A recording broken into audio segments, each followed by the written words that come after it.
Hello, I'm Joanne from the Little Art School, and this short video is going to talk to you about tone. Now, when I started out learning to draw and paint over 20 years ago, everybody kept talking about tone, and I felt really stupid because I didn't really know what they were talking about. It took quite a long time before I had the penny drop moment. But now, more than 20 years on, I would put tone at the heart of everything when I was planning a painting, when I'm creating a painting. Tone is everything. One of the leading 20th century artists, Gwen John, said it's tone that matters, and I am 100% with her. So what is tone in painting? Let's have a look. I've got a drawing here and a pastel painting. Both of these are on different parts of our structured drawing and painting course. And I've just picked them out because they're black and white. And I think when you're starting to get to grips with tone, it's much easier to think of it in terms, when you're looking at it in monochrome, when you're looking at it in blacks and whites. We'll come to colour later. But all tone is the difference between the lightness and darkness of a colour. So when we think about it in terms of grey, let's have a look here. In terms of black and white, you can see that's my darkest tone. There, I'll use my paintbrush and point. That's my darkest tone there, deep in the shadows. And that's my lightest tone there, which is the white. And between them, there's probably 4 or 5 shades of grey. And what tone can do then, all you've got here is it's actually a pillowcase hanging on 2 little nails. And it's capturing light and shadow. It's capturing these variations in tone. So here again, let's have a look at it here just with the black and white drawing. I used to see drawings of faces like this thinking, how do you do that? How do they? And it is all about the tones. So our probably very lightest bits are here where we've got the light hitting the side of the face, and our darkest bits here in the darkest shadow areas. And between that, all these different tones of grey. Right, I'm going to really simplify this down now with some acrylic paints. I've got 2 paints here, one black, one white. So my darkest tones, I'm going to put them there. Let's pull that up. My darkest tone is my black. And my lightest tone is my white. Let's go for a bit more white. I'm just using some acrylics there. Let's give ourselves some tonal variation here. I've got a piece of acrylic canvas there so I can paint on it. I just take some of my black here and some of my white, about half and half. I've got 3 tones. Black, a white and a grey. That's pretty dark grey actually, but still. It's going to give us 3. What I'm going to do is move that about there. So here's our tones. We've got white at this side.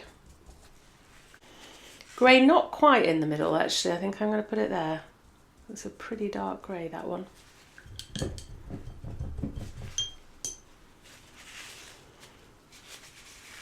Let's go for some black there. And already just with those we could start to make a tonal painting. But let's go with, if I move half of that there, and some white.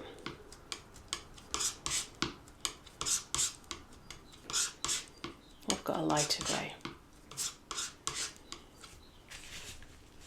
If I take some of that and add in a touch of black, I've got another darker tone. So suddenly we're on 5. Now, on the Little Art School course, which is really structured, you get all these materials as part of it anyway, but it's very structured, and we spend the first term talking about shape, and then second term, so right at the start of 180 lessons, which is what it is, we will go into exploring tone, because I think it's so important. That's not just me. I mean, it is pretty much accepted as being. Let's go into that very dark. See, it's subtle, but it is slightly darker. Right, that I've got 5. Let's go in with another couple. I'm going to put a couple more really light ones in. If I split that down and make a light one.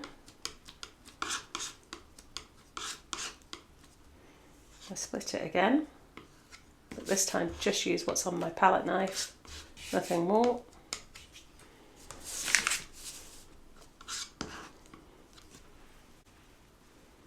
And you'll see we've got that next grey,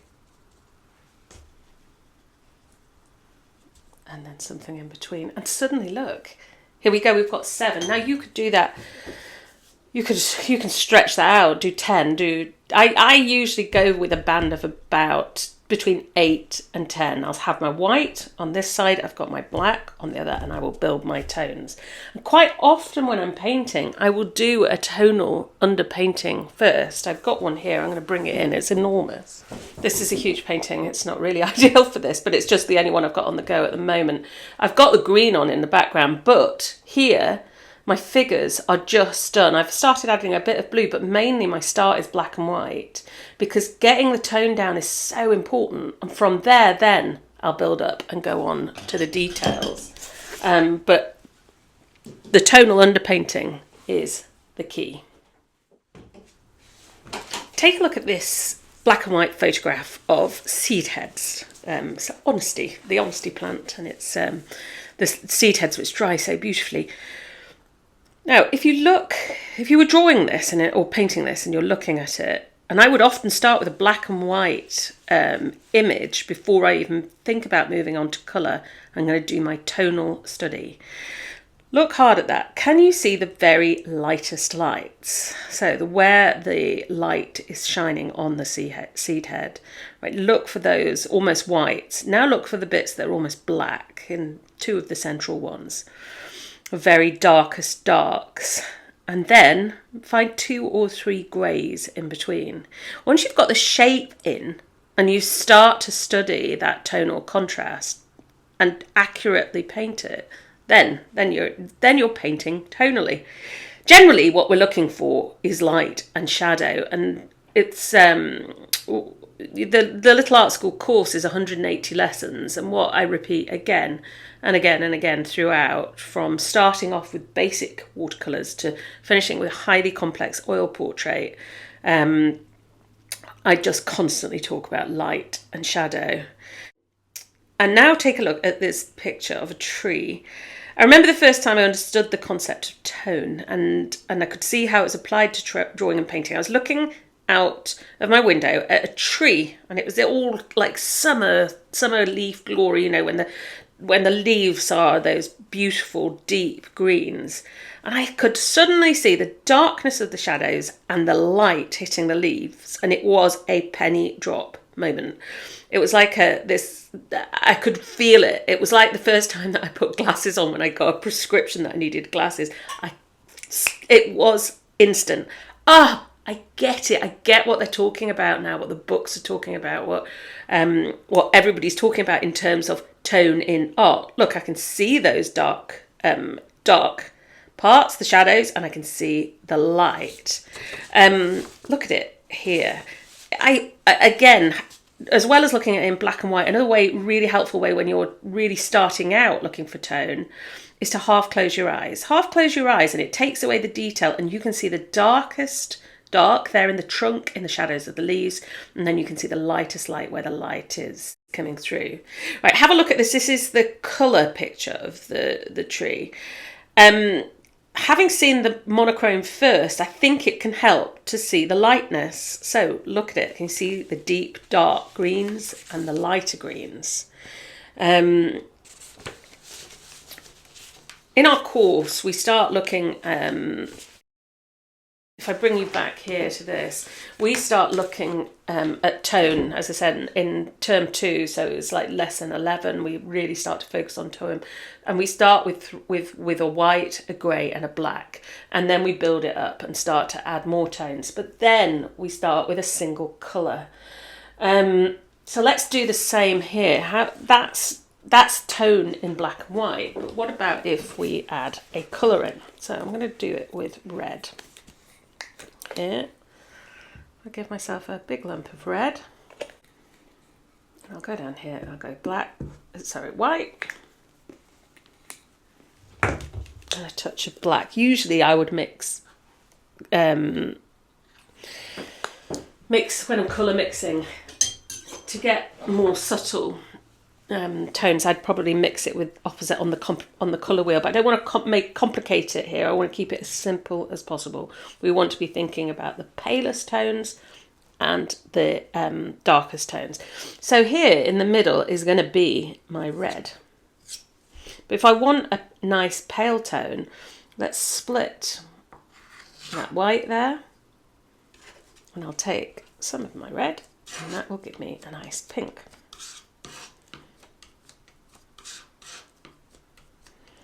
And what I want from my palest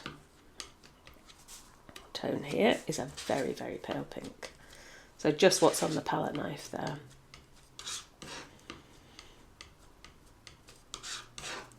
Right, how about darkening that? So there we go. We've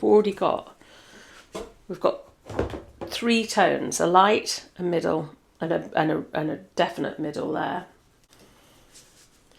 So now if I come in here, I'm going to put just a touch of black to darken it a little. You can see how powerful the black is. That went dark very soon. So I'll put that out of the way. I'll just take some of this. Just give it something in between.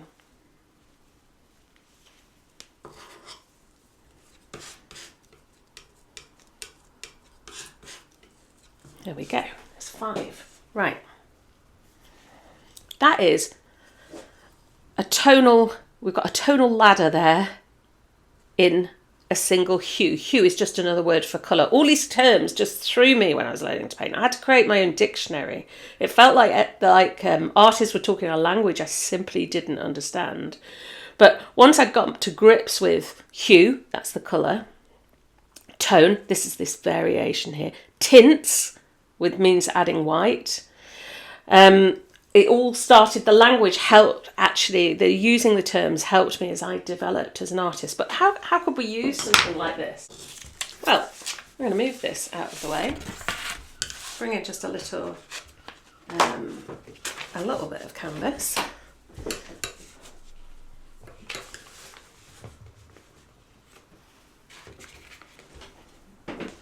Here. I'm going to just do a very, very quick painting. So I'm going to do like a mountain range. And if I start, I'll just start at the top with a bit as if we've got a nice pale pink sky there.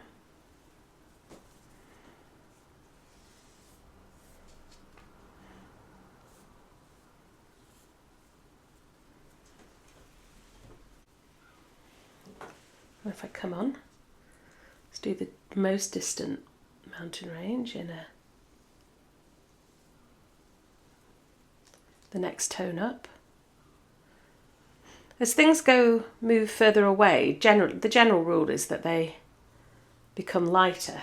You see that if you stood on top of a mountain, and things closer, the ranges closer to you will be darker, and those further away will go lighter. Right, let's go in now with 8, 5.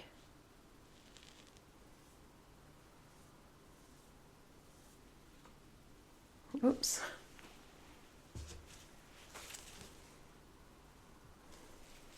Let that little bit of water off.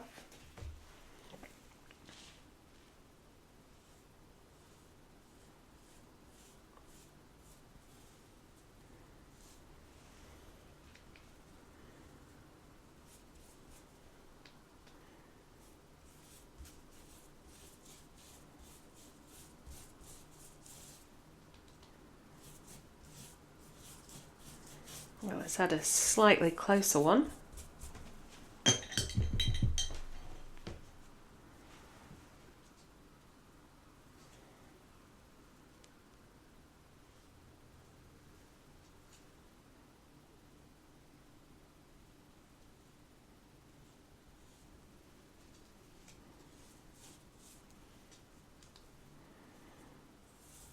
And then bring in the very darkest tone for the end.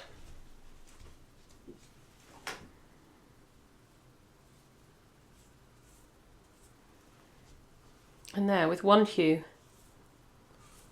5 tones, you can create the idea of